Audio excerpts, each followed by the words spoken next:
టైంలో సచివాలయాలు పెట్టారు కాబట్టి ఆ సచివాలయాల సిబ్బంది తీసేసి వాటి పేరు మార్చేసి ఆ సిబ్బంది నానా తిప్పలు పెడుతున్నారు.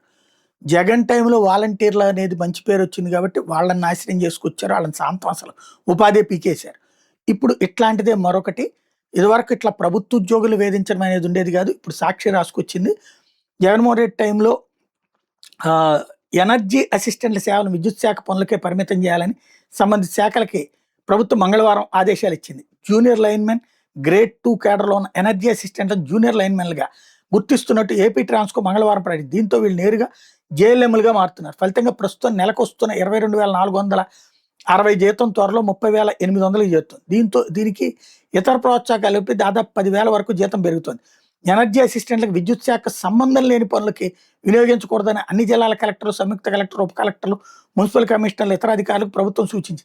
ఈ మేరకు ఇంధన శాఖ ప్రత్యేక ప్రధాన కార్యదర్శి విజయానంద్ మంగళవారం ఉత్తర్వులు జారీ చేశారు.